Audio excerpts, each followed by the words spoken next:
Y en esta posición, en medio de esa laxitud física que domina a ciertas horas los organismos habituados al trabajo muscular, no llegó a apercibirse de un ligero roce entre las cañas, ni menos de los pasos de unos pies afelpados que se deslizaban rápidos sobre las hierbas. De súbito sintió que le cogían del cinto, y lo levantaban con suavidad, poniendo a prueba la resistencia de las agujetas.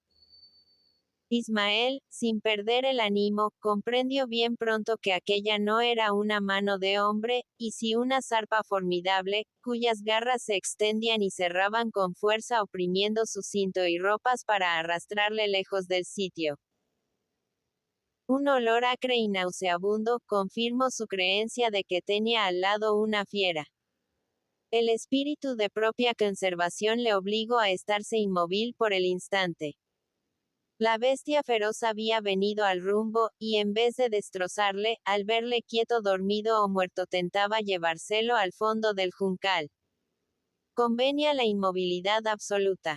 El menor signo de vida, caído e indefenso, traería en pos el rugido y la obra terrible del colmillo y de la garra. La zarpa levantó 2 o 3 veces su presa, arrastrándolo algunas varas con extraordinario vigor, sin inferirle daño. Ismael seguía boca abajo, conteniendo su aliento, cerrados los ojos y bien ceñidos los brazos, resguardando en parte el cuello. En medio de su tribulación, indicóle el instinto que algo detenía a la fiera. No era ella seguramente la hambrienta, sino los cachorros. Ni se explicaba el de otro modo tan corteses modales. De pronto, la bestia largó su presa, y alejóse veloz algunos pasos. Ismael respiró, volviendo un poco el rostro, hasta poder mirar de soslayo por debajo del ala del sombrero.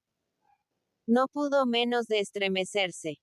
La fiera, dándole el flanco, con su enorme cabeza inclinada hacia el suelo, parecía escuchar. Era un jaguaret hembra de espléndido pelaje blanquecino con manchas negras a los costados, miembros cortos y robustos, y con textura poderosa, tan grande como el tigre de raza. Con la cola en forma de aro, las orejas siniestras, parecía, decíamos, recoger los rumores del campo o del monte, desconfiada e indecisa, cual si presintiera un peligro cercano. Ismael intentó echar mano a la daga cuyo mango asomaba a su costado, sin volverse, aprovechando aquel minuto de tregua a su fuerte zozobra, pero hubo de reprimirse en el instante mismo, porque el jaguaret aproximándose de nuevo, tornó a asirle del cinto, sacudiéndole en el aire, para dejarle caer con lentitud y posar la zarpa en su dorso. Luego, acercó la boca a la nuca, y olfateó ruidosamente. Ismael sintió en su cuello el aliento húmedo y fétido, en la espalda el roce de las garras, y un escalofrío recorrió todo su cuerpo. Creyó perdida toda esperanza. Se esforzó en recordar entonces alguna oración trunca, si alguna le enseñaron cuando y cuelo. Pero, de pronto se dilató su corazón con desesperado brío, y sintió un ansia grande de vivir. En ese instante en que se resolvía a echar de nuevo mano a la daga, la fiera dio un pequeño salto, apartóse regular trexo, y púsose de nuevo a escuchar los ruidos de afuera. Era que se oían lejanos y confusos ladridos, los mismos que sin duda la habían hecho vacilar al principio, aunque solo perceptibles para su sentido sutil. El amor de madre, más intenso que el del celo, aun en el corazón de la fiera salvaba a Ismael. La tigre temía por sus cachorros, que había dejado solos en el juncal. Vaciló algunos momentos, yendo y viniendo, y pasando la lengua por sus labios negros y babosos. Los ladridos se percibían más claros y vibrantes del lado del monte. Ismael pensó en Aldama. La fiera se revolvió de improviso, lanzando un pequeño rugido. Y desapareció entre las cañas, arrastrándose sobre el vientre como un yacare. Me cayó la equisina, exclamó Ismael, respirando con fuerza, al incorporarse mal aiga el godo, más fiero que la tigra. y salió del cañaveral apresuradamente, para encaminarse al árbol en que había dejado su caballo de faena pastoril. El fiel amigo estaba allí tranquilo, pero acompañado. Exado a la sombra, junto al vallo, con la lengua de fuera enlodada, sudoroso y resollante, veíase uno de los grandes mastines de pelaje leonado y cuello blanco habituados a la loza con la res bravia, que, sin duda extraviado en algún sendero del monte, había salido por el estero del Juncal, abandonando a Aldama.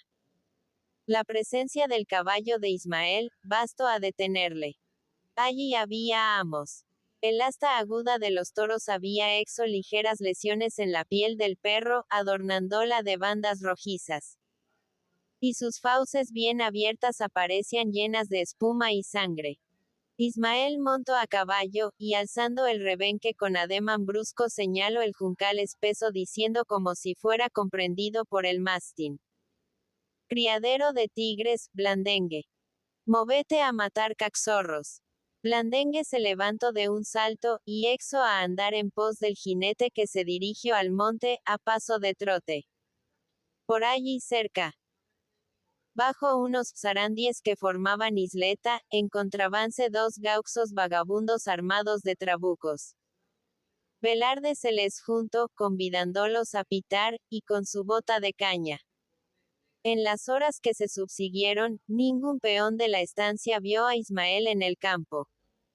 Parecía haberse hundido en la espesura del monte o en el juncal siniestro como una alimaña. En los ranchos no faltaba quien extrañase su demora.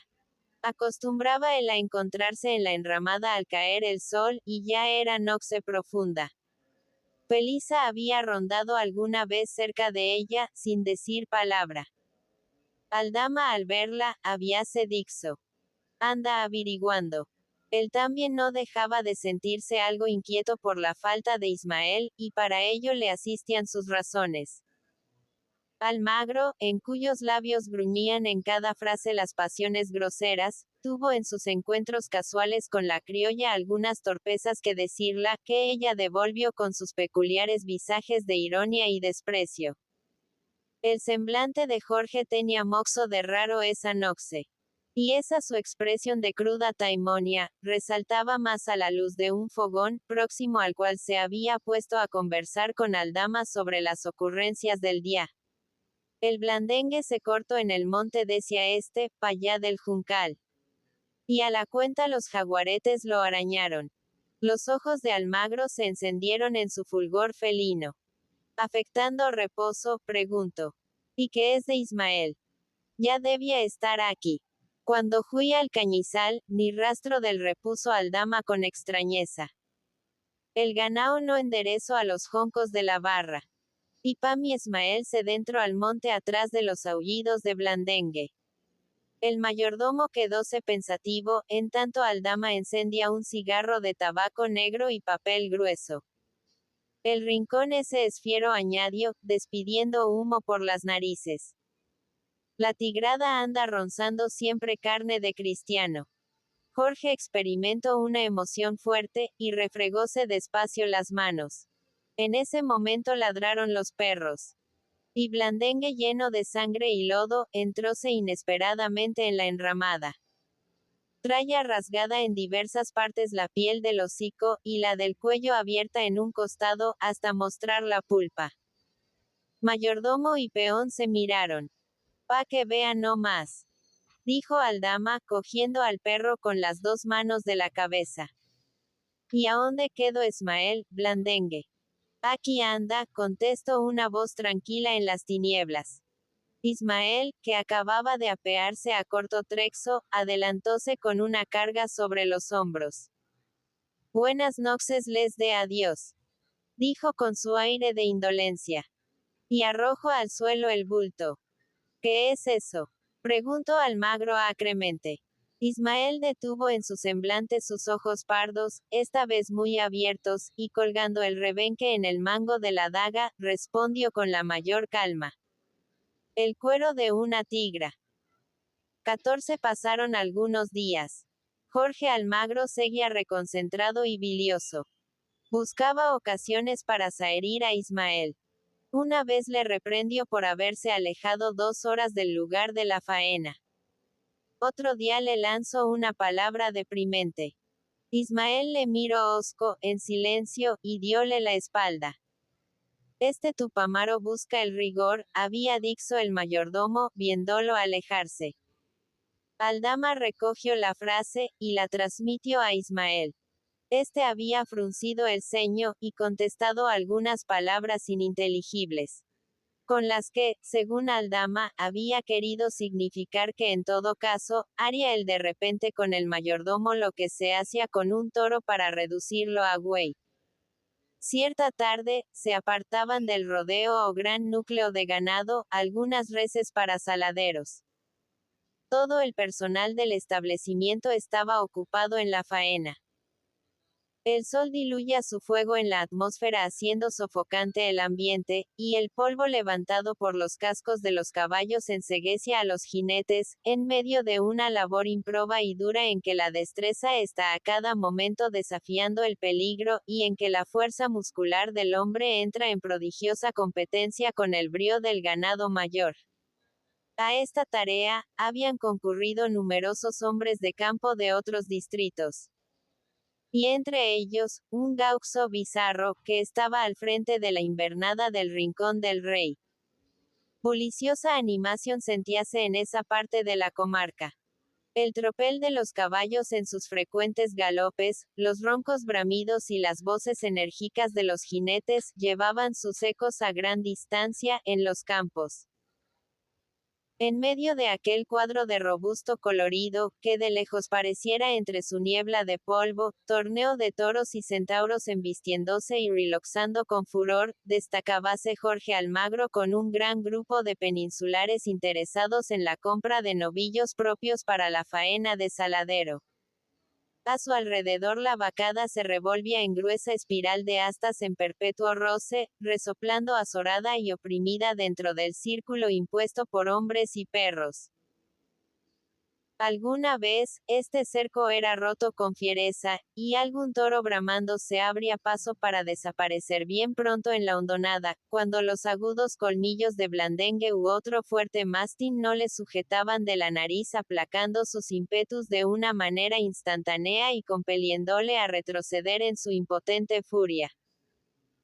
A intervalos, bien unidos, como formando un solo cuerpo informe de oxo, pies y 2 cabezas, caballo y novillo, castigados por la espuela o el rebenque, sudorosos, en rápida avalancha, descendían las parejas de la meseta a incorporarse al grupo del segundo rodeo. Y solía suceder que, volviendo sobre uno de los flancos la res acodillada huía veloz al campo abierto, y era entonces cuando los más esforzados pastores se disputaban en ágil carrera poner el lazo de trenza en la cornamenta, o a rodeabrazo paralizar los miembros de la res con un tiro de boleadoras. Ocurrido uno de estos casos, Jorge Almagro, habituado a los ejercicios del campo y celoso de su fama de fuerte y hábil jinete, lanzó su lazada a la cabeza de un novillo que rompía el círculo, después de arrojar ensangrentado por los aires uno de los grandes perros. El tiro falló. El gaucho de la invernada del Rincón del Rey, se puso a reír con ironía. Los tupamaros en gran número, se miraron con sorna unos a otros, haciendo serpear sus lazos armados en el suelo con intención de probar fortuna. De pronto, Ismael, que se había conservado impasible, hizo arrancar su caballo con marcial estridor de estribos, y ganado lo suficiente del campo sobre la res, aventuró su tiro de bolas, las que atravesaron silbando sobre el novillo, para caer por delante como una culebra de 3 cabezas y trabar sus miembros en apretados anillos, al punto de obligarle a doblarlos y hundir sus cuernos en tierra. Un grito de aplauso escapó al pecho de los circunstantes, aclamando al diestro tirador. Jorge se mordió los labios, hasta hacerse sangre. Ya te cruzaste. Prorrumpió con ira reconcentrada, fijos sus ojos de jaguar en Ismael. Guapo el criollo. Dijo en voz alta el gaucho de la invernada, siguiendo atentamente los movimientos de Almagro. Este se volvió, dirigiéndole una mirada colérica. El gaucho apretó a la montura las piernas, lanzó su caballo de lujoso arreo hacia Jorge, y tras este salto de amenaza, exclamó con mal ceño: «Se ha pensado que va a ser carona del cuero del Tupamaro». Almagro no replicó. Pocos momentos después, dirigiéndose a un negro de siripa rojo que hacía jadear su cabalgadura en continuo vaivén con las reses, preguntóle imperioso: «¿Quién es ese, retinto?». «Fernando Torgues», dijo el negro, alargando su boca pulposa como una trompa de tapir. «Ah, el gauxo discolo», repuso Almagro. 15 La ardua tarea seguía en tanto, y aún debía durar una hora. Circulaba como una atmósfera de fiebre en el rodeo. El calor no cedía, el polvo en perpetua sacudida se arremolinaba en torno de los grupos, los caballos jadeantes alargaban sus cuellos buscando en el ambiente denso una ráfaga de aire fresco, y el ganado se agolpaba rumoroso, haciendo temblar el suelo bajo frenéticas corridas. De improviso, un novillo de imponente aspecto atropelló el cerco, hiriendo uno de los caballos, y bajando la cuesta con la violencia de una mole desprendida de la cumbre. Almagro se precipitó sobre la res lleno de despexo, para unirle a la paleta la de su zaino de gran alzada. El amor propio lastimado le hizo hundir la rodaja en los ijares con cruel rigor. En su brinco el caballo en vivísimo arranque, y mordiendo el freno en arco el pescuezo, lanzándose al declive con pasmosa rapidez. Pero, casi al final de la cuesta, aflojáronsele los brazuelos, dobló los corvejones y cayó de costado, rodando hasta el pie de la loma, después de haber arrojado a su jinete a algunas varas de distancia. Perseguía a Almagro la mala suerte. Un nuevo murmullo compuesto de voces y risas burlonas, siguióse a esta caída, atrayendo al sitio gran número de los concurrentes. Los amigos de Jorge rodearon a este, que se hallaba un tanto aturdido en el suelo. «Había sido parador el hombre», exclamaba Fernando Torgues entre carcajadas ruidosas. «Vea no más el diablo como lo hizo Ovillo entre la hierba». Así diciendo, mientras Jorge se reincorporaba, el gauxo de gran talla y arrogante continente, barba castaña y ojos celestes de mirar ceñudo, hacia ensayar corbetas a su caballo, domeñándolo con fuerte brazo en cada rebeldía. Los hombres de campo se le aproximaban, silenciosamente, y empezaban a mirarle con interés o cierta fascinación suscitada por el prestigio de la fuerza física, de la hermosura varonil, de la audacia y resolución que revelaban la mirada, la acción y el gesto, cuando a un simple ademán o grito bronco hacia volver azorada una res al núcleo, o a un bote impetuoso de su cabalgadura hacia bramar de cólera a un toro. Aquel mismo interés manifestado por Ismael, en sus pendencias con Almagro, le había atraído las simpatías de todos sus compañeros, dada la fama que Jorge había logrado conquistarse por sus actos de cruel severidad en aquellos contornos. Fernando Torgues conocía esa fama del peninsular, y la acción del Tupamaro le había seducido. Hacíale acordar a un Jesus de las estampas, el gauxito de los rulos y de los ojos de mujer. «Se me hizo dueño el partido», vociferaba cuando lo vide con su carita de hembra pelirrubia tirando las bolas por las guampas del animal. Los criollos le habían hecho círculo, y le celebraban las ocurrencias, especialmente los del distrito del Pantanoso que habían venido con él. Era que, de aquella personalidad fuerte se desprendía como una esencia acre y contagiosa de soberbia y de bravura, que halagaba las propensiones e instintos de sus congéneres, atrayéndolos por su gestión irresistible. Aumentaban este prestigio personal, ciertas aventuras locales o de pago, de la primera juventud de Torgues. Prodigios del músculo luego. Rara habilidad para domar al potro, correr al ñandú, cazar al tigre y vencer en la pelea a sus contrarios, completaban el renombre. Este gauxo de presa era temido, si bien su fama no salía del círculo estrecho de la vida de pastoreo. Ya era algo entre la gente nacida en asperezas, en loxa de todas las horas con las bestias, un hombre que derribaba a un toro de las astas con la misma intrepidez con que vencía a puñal a un enemigo. El éxito feliz en los lances individuales, en los duelos tenebrosos, cuyos hilos secretos no alcanzaba a descubrir siempre la justicia del rey, incubaba estas prepotencias en la oscuridad informes larvas de caudillos, que la ley de la evolución tenía fatalmente en el andar del tiempo que arrojar desmelenados e iracundos a la escena. El valor cruel y las proezas del músculo, los colocaban en medio a su existencia sombría de tribu hispano-colonial, al nivel de aquellos heroes primitivos de leyenda que lactaron cuando niños lobas y panteras. Frutos maduros de un sistema de fuerza, se imponían entre ellos mismos la ley, del más fuerte, para aplicarla después implacables y unidos al adversario común. A esta familia de centauros reacios a la obediencia pasiva que iba creciendo y agigantándose en la soledad, como los ombúes en el desierto, pertenecía el gauxo membrudo y altanero de la invernada del Rincón del Rey. De hablar recio y ademanes rudos, llamaba la atención a la distancia, sin que él se preocupara del alcance de sus frases, ni de los efectos de su atrevimiento. El hábito de lidiar con los bicorneos, según decía, no le dejaba lugar para lindezas. Sus carcajadas sonoras hicieron aproximar al núcleo a un hombre de formas atléticas que venía montado en un rosillo entero. Pertenecía al grupo de los peninsulares, y acababa de separarse de Almagro.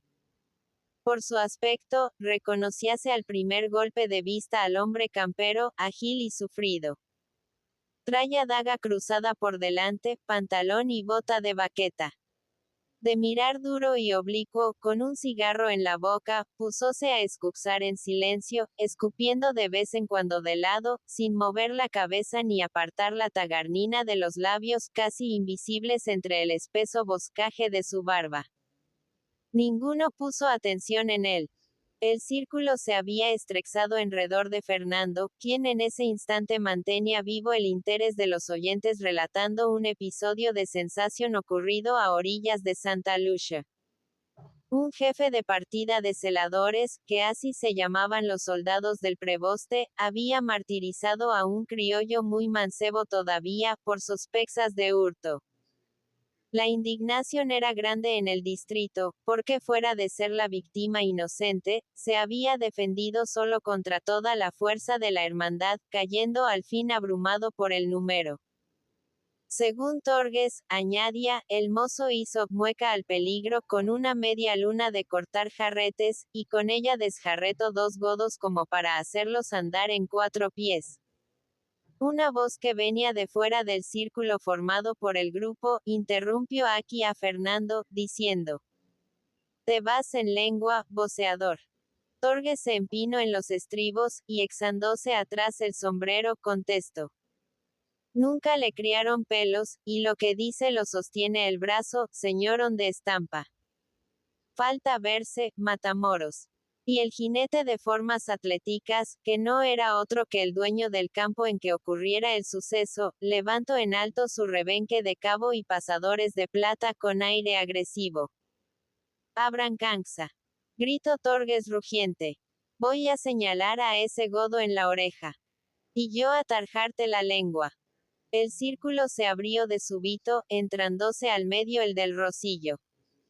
Y volvió a cerrarse en violento remolino, a impulsos de una emoción extraordinaria.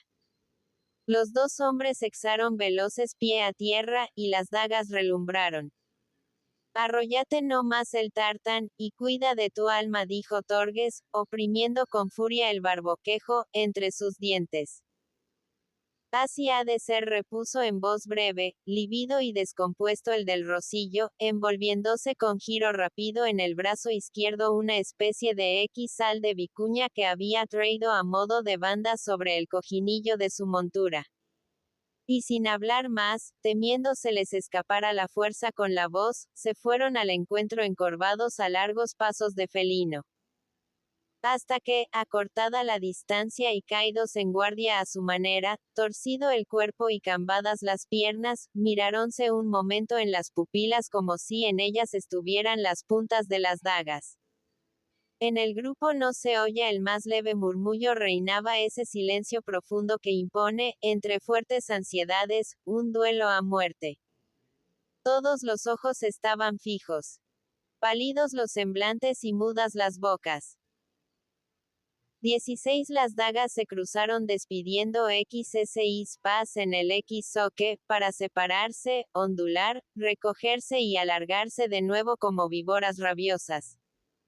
Sus filos solían encontrarse en las tendidas a fondo cerca de los extremos agudos. Y los dos combatientes, comprimiendo sus respiraciones, apretando el labio y bien abiertos los ojos, cual si los párpados se hubiesen recogido en el fondo de las cuencas, parecían hacer reposar sus troncos sobre elásticos de goma o muelles de acero al saltar de frente o balancearse con la flexibilidad del tigre. El tartán del hombre atlético estaba a los pocos momentos hendido a tajos, sirviéndole de resguardo de brazo y pexo. Torges sangraba por pequeñas heridas en el cuerpo, cuyo escozor apenas advertía en la fiebre de la pelea. Los golpes empezaron a sucederse torpes, entre falsas paradas e inseguros ataques, exacerbado el encono, perdida ya la serenidad de la vista y la firmeza del brazo por el esfuerzo y la fatiga. Chorreaban sudor los rostros, los pies armados de espuelas con sus calcañares en ángulo tropezaban a intervalos, y las dagas huían con frecuencia de las manos ateridas hasta tocar el suelo en el furor de la brega. Llegó pronto un momento que aumentó la ansiedad, precipitando el desenlace. Los contendientes habían estrechado el espacio de separación, y con el puño que oprimía el arma sobre la rodilla derecha, se dieron ligera tregua, mirándose torvos y jadeantes.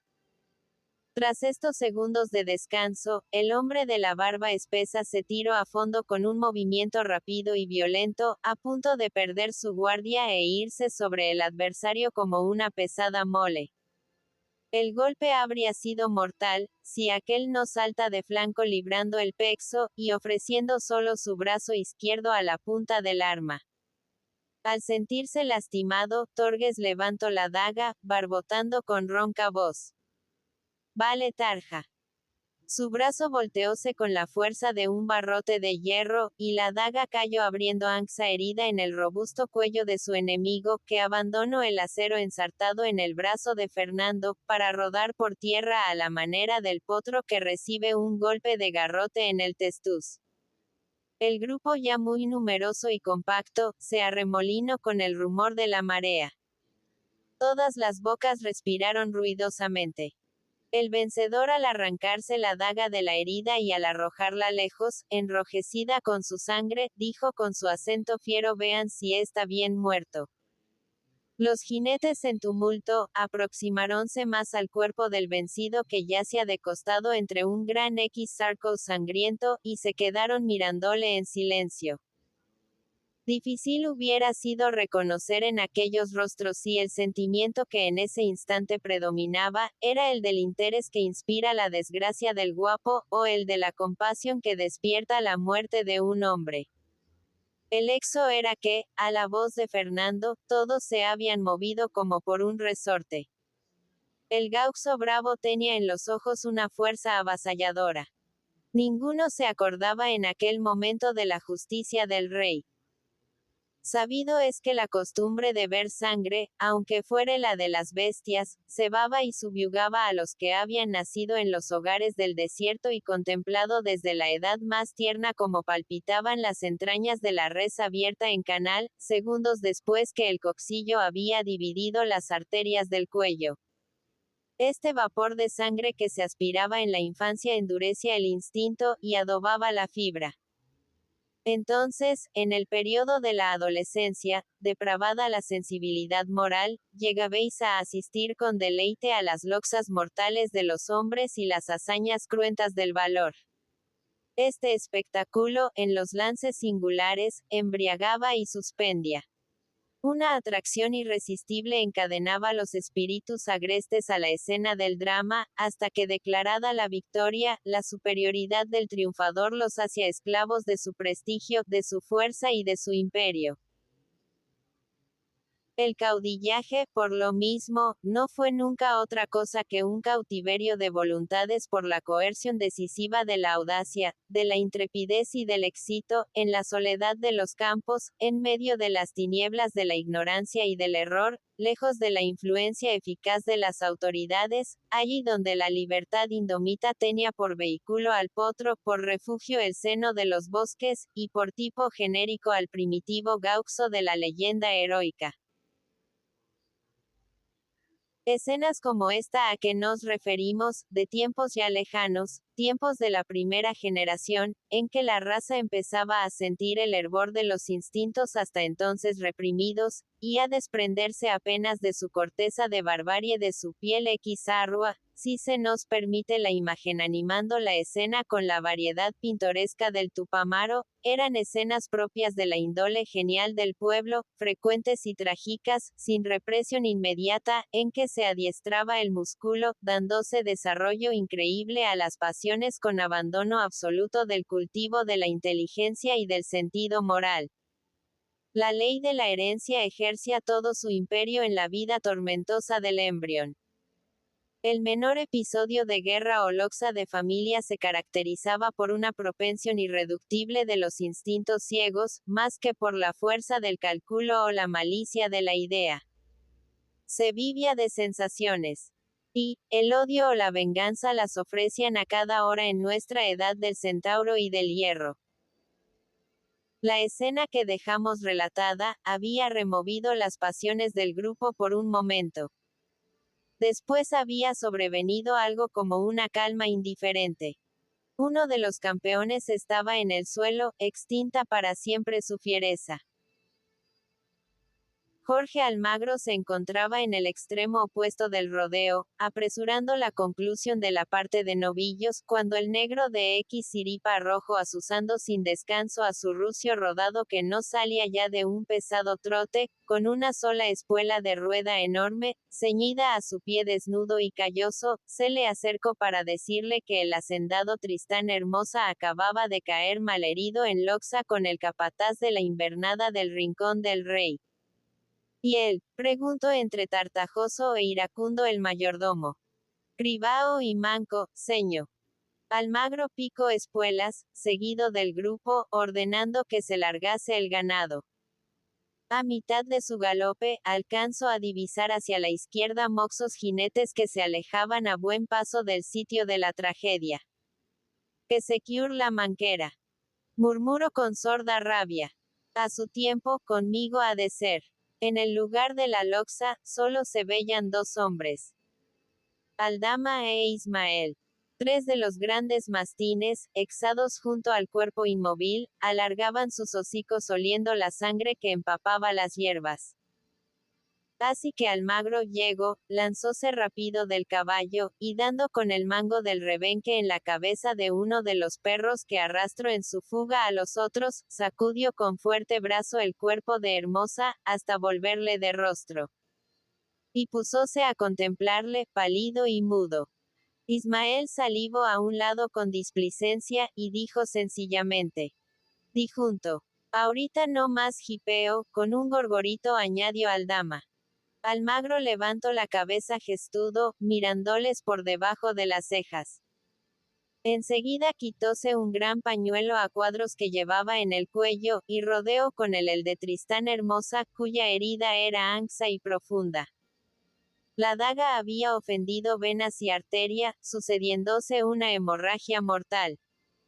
Vendada la herida, Almagro hizo una seña al negro del Siripa rojo que había ya mudado de caballo, diciendo: Acerca, pitanga. Lo cruzaremos adelante. Y dirigiéndose a Ismael y Aldama, agregó bruscamente: Ayuden a levantar. El cuerpo fue colocado sobre la encabezada del lomillo, manteniendo el equilibrio el negro con las dos manos sobre el pecho. y el fúnebre acompañamiento exo a andar hacia la casa cuando cerraba ya el crepúsculo. 17 A aquella hora no veis en la estancia, recogimiento y soledad. Dos individuos del peonaje acababan de retirarse a un galpón pequeño, a cuya entrada ardía un buen fuego, después de encerrar en el corral una majada de ovejas que llenaban el espacio con sus balidos plañideros. Una campana de hierro, que pendía del texo del corredor, había sonado como de costumbre anunciando la hora de la cena, sin que a su llamado hubiese aún comparecido Almagro con el numeroso personal de trabajo del establecimiento. Atribuyase esta demora a las dificultades de la elección y de la parte de las reses. La viuda de Fuentes se entretenía a la luz de una lamparilla, en embeber puntos en calcetas, a favor de una calabaza pequeña, muy absorta en sus menguados, como en tarea concienzuda, con su vieja peluca de bucles castaños bien puesta en el rugoso cráneo, y su rosario de cuentas amarillas prendido al cinturón. Felisa, sentada junto al ventanillo que daba al campo, conservaba todavía entre sus manos el mate de hierba que poco antes había servido con leche a la abuela, sorbiendo cavilosa su bombilla de vez en cuando. Parecía echar de menos algo y sus ojos no cesaban de dirigirse a la campana que ibase por grados cubriendo de sombras. Esa noche, Felisa, experimentaba un desasosiego completo. Iba y venía. Tornaba a salir, recorría el patio, la enramada, aventurándose un poco hacia el campo. Y volvía al rancho, para mostrarse inquieta dentro de su habitación, sin que nada la distrajese. Ella misma no se daba una idea clara de lo que le ocurría, aun cuando en medio de sus impaciencias creía ella ver entre una nube de polvo una imagen de rostro pálido y flotante cabellera, que no quería mirarla ni sonreírla, y por la que ella a su vez sentía enojo y afecto juntamente, y hubiera si pudiese, arañado o besado, según la ocasión. En ciertos momentos quedábase encogida, con la vista en el suelo. ¿Pensaba acaso que su abuela, después de rezar sus oraciones en un viejo sillón de baqueta con clavos de bronce del tiempo de don Bruno de Zabala, que le servía de asiento favorito, ibase a las 9 a dormir? Que Almagro lo hacía a las 10 en el extremo opuesto del rancho, en donde tenía su catre, cuando no lo trasladaba al galpón destinado a la lana y cerdas para gozar mejor del fresco de la noche. Y que, el otro, se refugiaba en la enramada con Aldama, haciendo antes de entregarse al sueño, música de tristes con la guitarra. Verdad también que ese otro, en determinadas noches, solía meterse en un cuartito que daba entrada a la taona, de allí distante 30 varas, con ventanillos sin rejas. Y, calculando quizás estas cosas, volvía la vista a la abuela, sintiéndose como tentada de preguntarle por qué era que había hombres tan huraños, que fuera preciso a una moxaxa encariñarlos moxo con los ojos antes de hacerlos mansos y seguidores. Pero, ¿qué diría la vieja, si ella le preguntase semejante zafaduria? Lo cierto es que aquel corazón, en el mismo estado que una calandria en lo espeso del ramaje ceñida de las alas, se encontraba bajo ansias desconocidas. El gauxito de boca de clavel, le andaba a Felisa por los ojos. Tenía herido en lo vivo el sensorio, y esta herida exasperada por el capricho duro y voluntarioso, la revelaba ante la idea de que Almagro pudiese ser, su hombre. En el momento en que volvemos a encontrarla, un mal humor manifiesto comenzaba a contraer su ceño. Agraciaba aún más su linda cara morena una cinta roja con que había ceñido su pelo negro y crespillo, el cual le caía por detrás en grandes trenzas sobre un vestido de zaraza corto y esponjado por el almidón y la plancha caliente. Ceñía su cuello una pañoleta de algodón floreado, cuyas extremidades al resbalar en su pecho ponían mejor de relieve los encantos que por entonces, no tenía ella en moxa cuenta, a pesar de los groseros avances de Jorge. Este traje dominguero no dejaba de sorprender a la abuela, quien la miraba por encima de sus gafas como indagando la razón de tanta compostura. Pues comúnmente Felisa andaba de trapillo, sin moxos miramientos. Pero a ella se le había antojado no hablar en ese día, y la vieja viuda tuvo que limitarse a sus ojeadas cortas de pupila ahumada y mortecina. Después de un largo rato de silencio, la nieta dijo con mal modo, de repente: «Ya es hora de cenar, abuela». La viuda, sin levantar la vista de sus menguados, ni abandonar la aguja que temblaba como la de la brújula en sus dedos descarnados y amarillentos, concretóse a responder con moxo reposo: «Jorge no ha de tardar». Felisa se levantó con enfado y fue a colocar el mate en una mesita. Dirigióse luego al ventanillo del fondo, donde puso sus dos manos, sin decir palabra, y quedóse mirando con su aire de encono los carrizales secos que se extendían al frente. No habían pasado 5 minutos, cuando ella atisbó algo desde su ladronera, que llegó a disipar en parte su gesto de disgusto. Un jinete acababa de atravesar solo, hacia la tahona, si no sufría engaño su vista en medio de la oscuridad que rodeaba todos los objetos. Y ese jinete, por su postura indolente en el caballo y el sombrero doblado de un ala hacia arriba, le era bien conocido. La cabalgata, al aproximarse a la estancia, hizo un rodeo, encaminándose a la cabaña de texo de paja, donde se depositó el cadáver con el objeto de velarle esa noche. La viuda y Felisa se encontraban ya a la mesa, cuando vino Almagro a ocupar su banqueta, limpiándose con el brazo el sudor del rostro. Mientras se servía el asado y la carbonada criolla, y preparaba su estómago con una buena dosis le vino Carlón, bebido en vaso de azofar, relató con frases entrecortadas las peripecias de la faena, sin excluir el episodio de Hermosa y Torgues, y algunos juramentos groseros, que acompañó con un golpe de puño en la mesa. Condoliéronse abuela y nieta del suceso, alarmándose aún más la primera al saber que de allí a pocas horas llegaría la gente del preboste para las informaciones necesarias. Tranquilizóla Jorge a este respecto, no insistiendo moxo sobre el asunto. Pudo observar Felisa que a su primo se le desarrugaba el ceño, y ponía en ella sus ojos con una expresión blanda y afable. Es que Jorge la hallaba más compuesta e incitante que de costumbre. Y hasta llegó a imaginarse que fuera él tal vez, el origen de este atildamiento inesperado. Para confirmarse en la creencia, tentó con los pies por debajo de la mesa, hasta encontrar los de la criolla que aprisionó muy audazmente entre los suyos. Felisa se estuvo quieta, y se sonrió, sin mirarlo. La abuela, a quien las novedades extraordinarias del día tenían bastante conturbada, inquiría a cada momento de Jorge mayores detalles, que éste le transmitía entre bocado y bocado, sin apartar la vista de la criolla. Pocas veces había estado Almagro tan alegre y obsequioso con la viuda y con su prima. «Juro por el ánima de mi padre», exclamaba, «que hoy soy capaz de perdonar». Y mientras esto decía, alguna nueva libertad llegó a permitirse, porque Felisa lo miró con los ojos muy severos, y separó sus pies.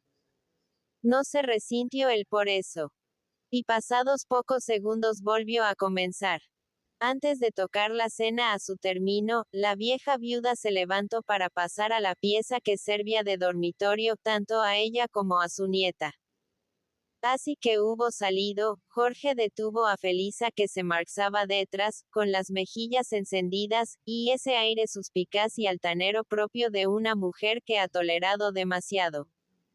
La detuvo con la intención de darla un beso. Ella lo burló, rexaxasándolo callada, con energía. La abuela pudo sentir entonces desde su cuarto ciertos equis o estrujones contra las banquetas y la puerta, que se cerró con violencia, y volvió a abrirse. Y cuando venía ella a averiguar lo que ocurría, tropezó en la oscuridad con Felisa, que a su pregunta, respondió con la voz un poco desfigurada: «Nada, abuela».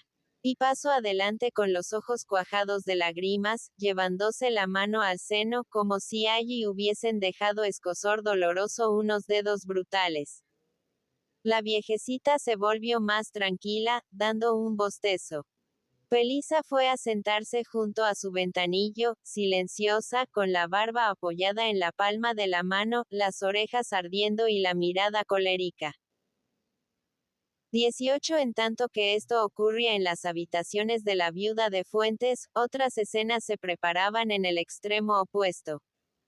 Hemos dicho que la cabalgata se había detenido en la cabaña de Texo Pajizo, en donde se depositó el cadáver de Hermosa.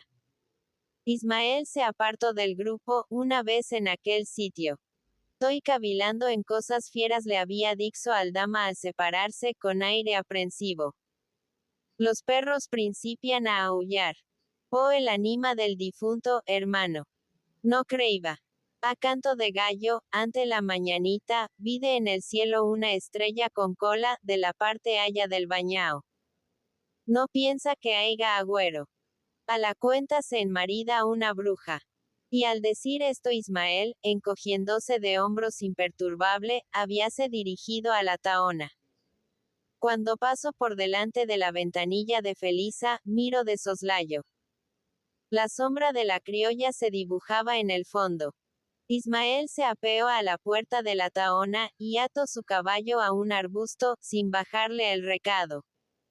Entróse luego a la pieza de que hablábamos, y sentóse en una mesa colocada junto al ventanillo, apoyando la cabeza con indolencia en la pared del fondo. Quedóse mirando el cielo oscuro como embebido. Su cuerpo, lleno de cansancio y laxitud, no salió en muy largo tiempo de esta inmovilidad. La habitación no tenía más mueble que la mesa, y un cráneo de vaca por único asiento, en un extremo. Sobre este despojo blanco y lustroso, perfectamente aseado por el sol, la lluvia y el viento, veíase una guitarra cuyas clavijas estaban adornadas con pequeños moños rojos y amarillos. Las noches estivales transcurren veloces.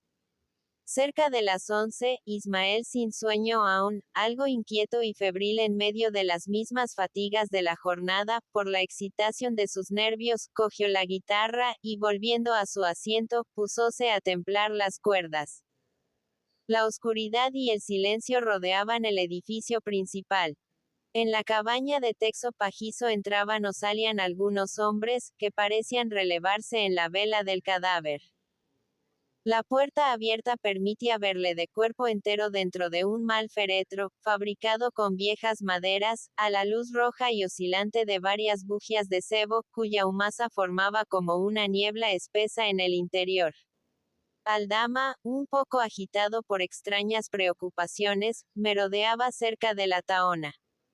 Allí, próxima, elevábase una gran pila de huesos y osamentas de animales vacunos y yeguarizos.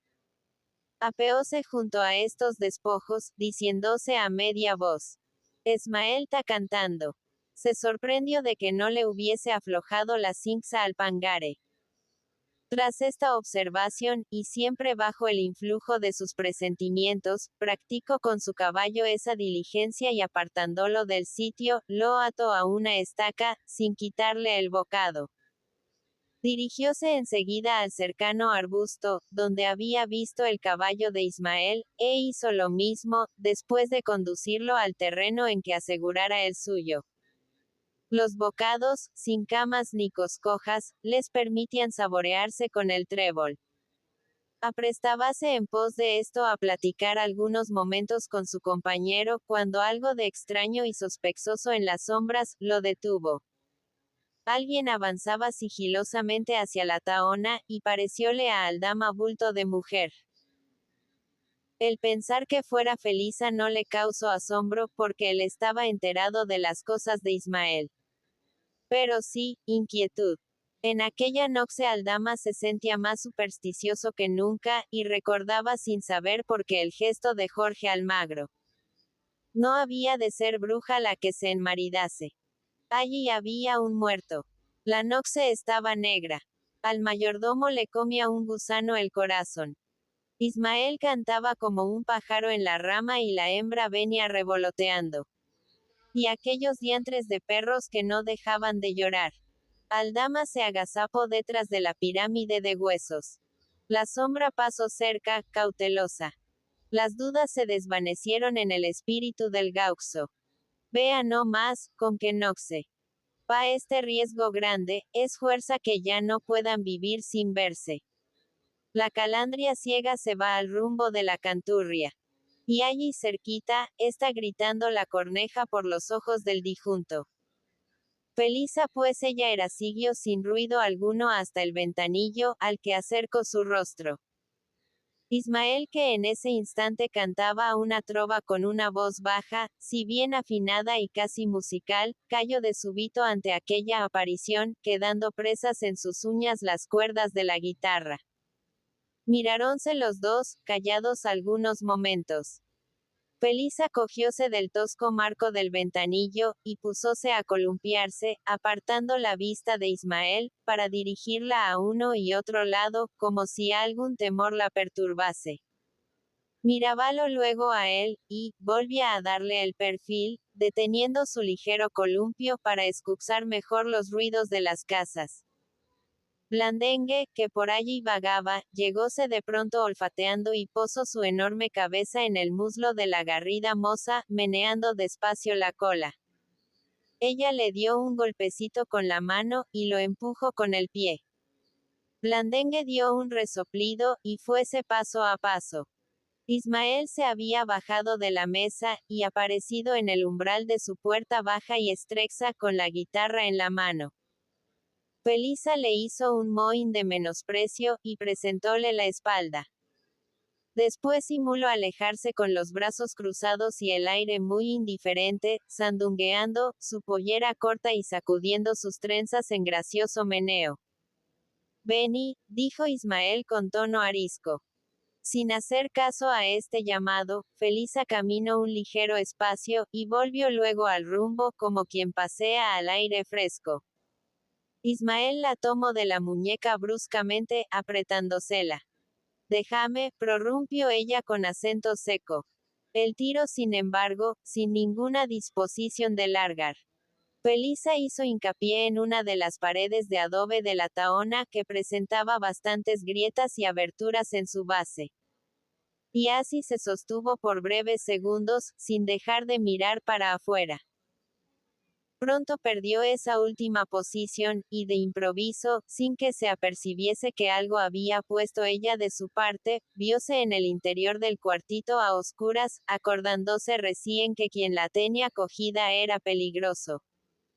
Desprendióse de él, y fuese de nuevo a la puerta. Escudriño en la sombra. Ismael, que se había quedado hosco e inmóvil, preguntó.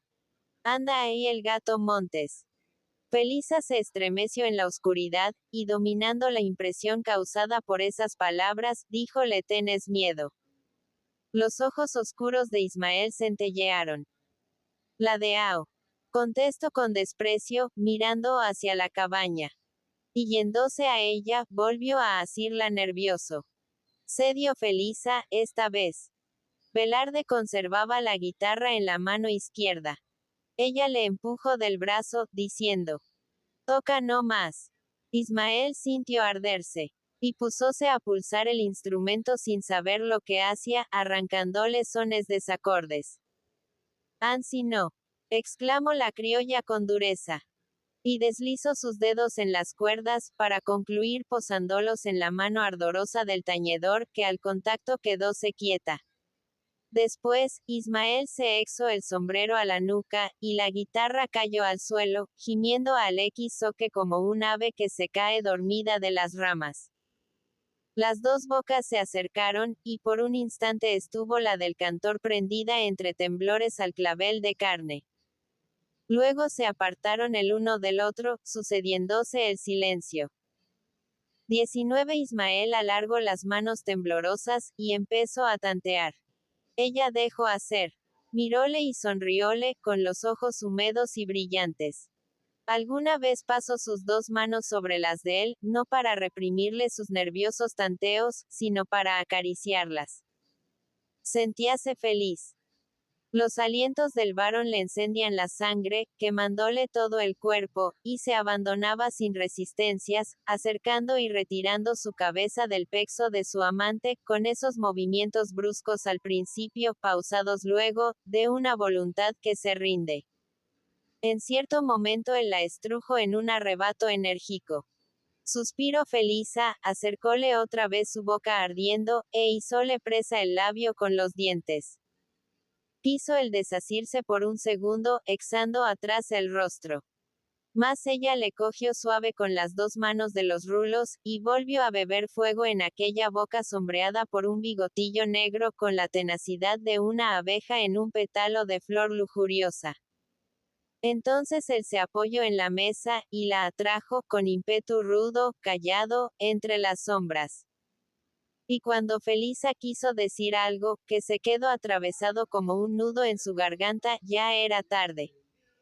El gaucho vigoroso que domaba potros, era en aquel instante lo que el clima y la soledad lo habían hecho, un instinto en carnadura ardiente, una naturaleza llena de sensualismos irresistibles y arranque grosero.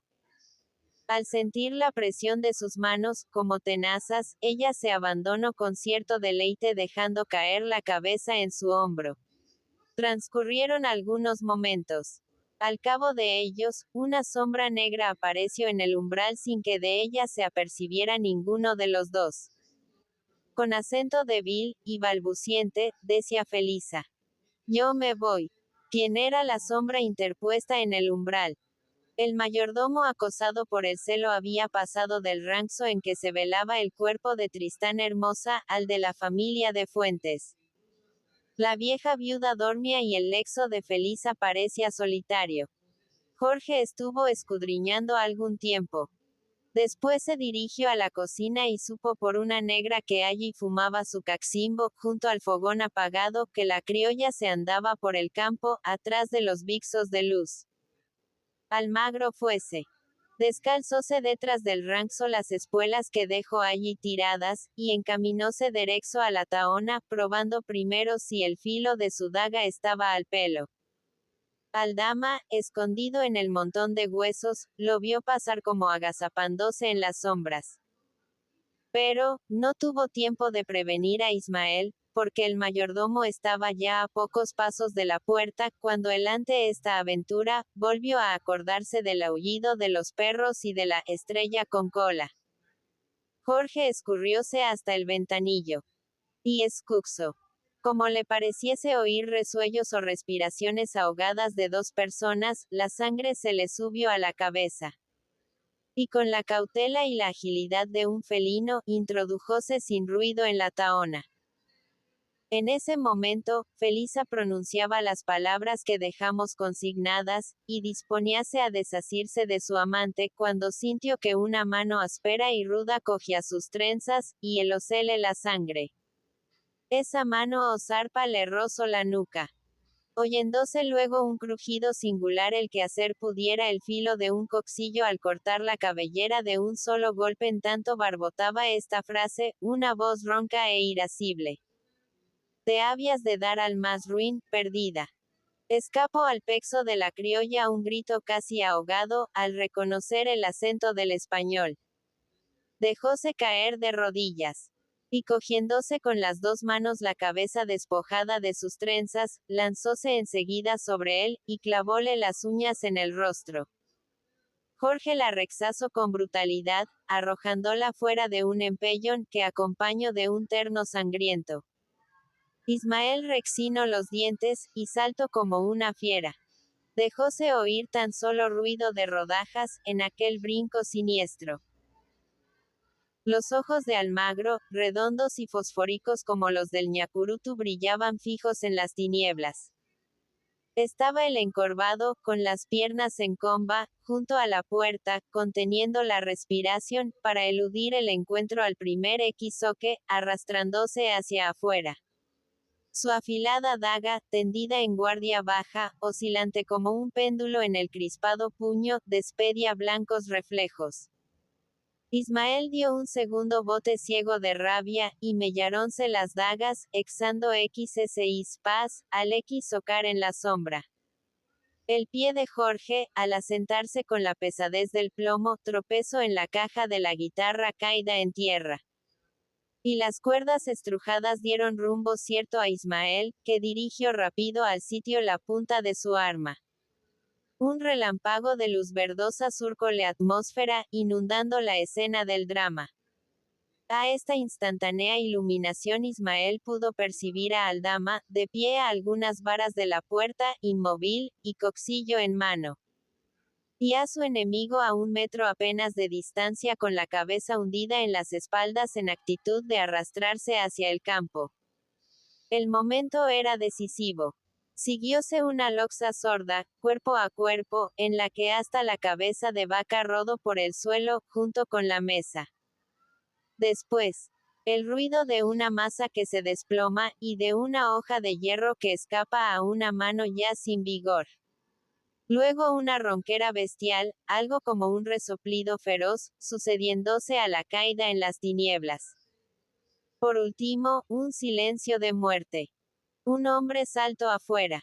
Aldama reconoció a Ismael que acababa de pasar por encima del cuerpo de Jorge, a quien dejaba por extinto con una puñalada hasta el mango en el tronco. Ismael se reunió a su compañero, limpiándose la sangre que le había empapado el brazo, y palpándose enseguida una pequeña herida de punta en el hombro izquierdo, en la que la daga de Almagro llegó a tocar el hueso. La criolla, auxiliada por Aldama, habíase alejado veloz. En aquel instante, alarmados sin duda por las voces y extraños rumores de la tahona, varios hombres salían en tumulto de la cabaña. Oyase tropel de caballos y socar de sables. A ganar la loma, dijo Aldama, tirando del brazo de su compañero. No opuso resistencia. Y los dos desaparecieron tras la gran pirámide de huesos, llevando por guía, una especie de duende negro que se deslizaba fugaz, deteniéndose a veces a uno u otro flanco, para lanzar sordos gruñidos a cada nuevo rumor. Era Blandengue. XX La campaña, del paso de la arena adelante, ofrecía un aspecto lleno de salvaje colorido. Mar ondulante de enormes pastizales, coxillas enhiestas, faldas abruptas, cañadones fangosos orlados de espesas maciegas o arroyos de ribazos sombríos.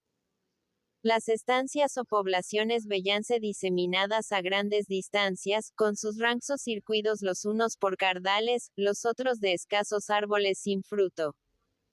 A veces, por 2 o 3 ombúes corpulentos, ramosos y librados al crecimiento espontáneo, con gajos salientes y formidables retoños. Próximos a esas estancias, corrales de postes torcidos para el encierro del ganado. Y de cuyo suelo blando y esponjoso compuesto de 2 o 3 capas de guano, salía y descubríase a lo lejos, un vaho húmedo y azulado en constante evaporación.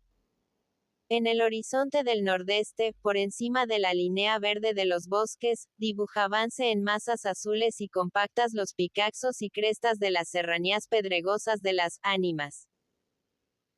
El panorama al frente tenía el tinte cerril del desierto, solo animado de vez en cuando por la carrera frenética del potro encelado con la cola barriendo el suelo y los cascos casi ocultos por mechones de pelo vasto y sucio, arremolinando por delante, entre broncos relinchos, la yeguada arisca.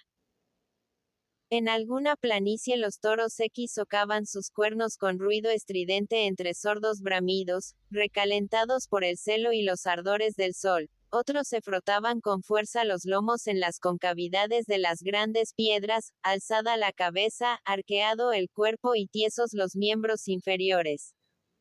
Mientras el resto se revolvía entre la vacada, disputándose a punta de asta la junción sexual. Salía de los pequeños valles como un rumor bravio y feroz, a la hora de la siesta. Pocas carreteras por estos sitios.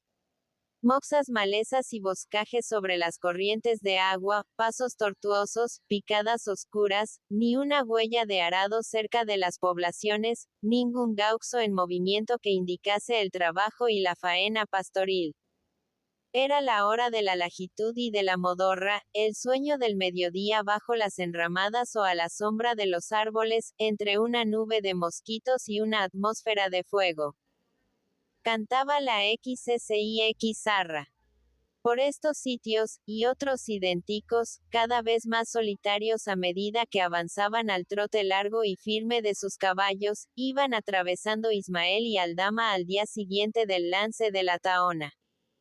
Habían marchado toda la noche y traspuesto una gran distancia entre ellos y sus perseguidores, extraviándoseles el blandengue en la ruta. Somnolientos y sudorosos, necesitaban reparar sus fuerzas, e hicieron un alto del otro lado del Paso del Rey, en el Yi. Una pequeña pradera en el interior del monte les sirvió de asilo. Algunas horas después, emprendían de nuevo la marcha hacia el Río Negro. Caía la tarde. El aire estaba denso. El calor seguía sofocante. De repente, Ismael se detuvo y echó pie a tierra. Aldama se paró a su vez, cruzando la pierna encima del recado. Ismael apretó la cinza, y desprendió el lazo que preparó con mano ágil y lista. Volviendo a montar, arreglóse de un tirón el X-siripa, y dirigió una mirada al llano. Un trozo de ganado vacuno que salía de abrevar en el ribazo, se había aglomerado en aquel sitio. Las reses inmóviles, con las cabezas levantadas, observaban con cierta curiosidad mezclada de recelo a los dos jinetes.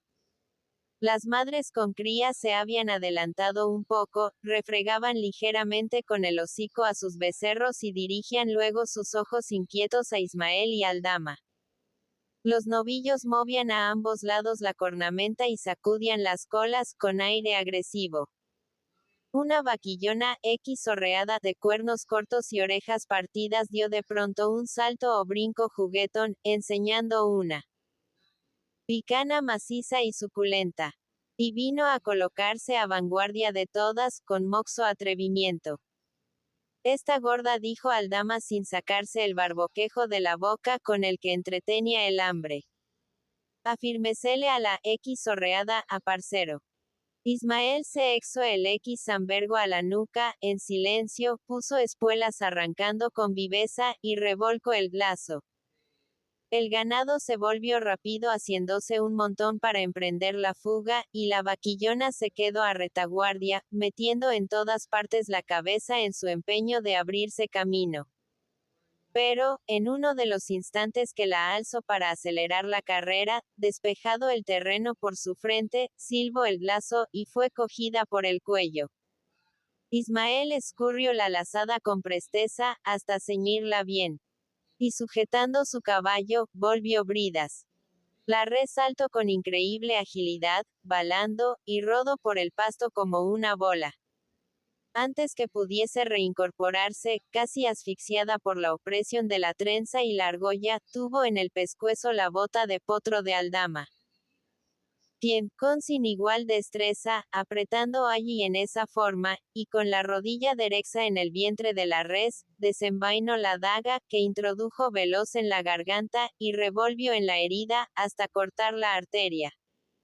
El animal baló tristemente.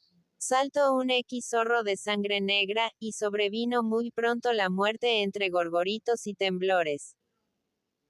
Aldama limpió la daga, pasóla por la caña de la bota, tentóla con el pulgar hasta levantarse la piel, e inclinándose, dio un gran tajo en el costillar de la vaquillona rozando la paletilla, del lomo al vientre, y otros 3, en direcciones respectivamente paralelas.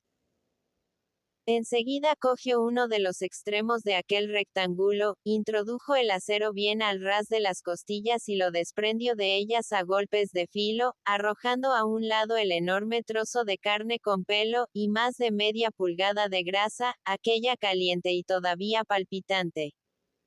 Todo esto, fue obra de un momento. Trago saliva, exóse más atrás el sombrero, paso y repaso nuevamente la daga en el pelo de la ternera, y volviéndose hacia Ismael que desnudaba a su vez la suya, dijo con aire concienzudo: No ha que axurar. De la vuelta. Y limpióse con la manga recogida el sudor del rostro. Ismael cogió la res de una trasera y otra delantera, mientras sujetaba la daga con los dientes, y la volvió de lado haciendo palanca de la rodilla. En tanto él separaba el costillar con piel, Aldama acometía la picana, trozando el rabo en su nacimiento. Este trabajo fue practicado con actividad nerviosa, sorreando sudor sobre la carne viva que se estremecía en los huesos al descubierto de la res, y alzándose a cada segundo la cabeza para dirigir a todos rumbos una mirada escudriñadora. El animal tenía marca. Pero ellos tenían que comer. Cuando se andaba a monte, todos los bienes eran comunes.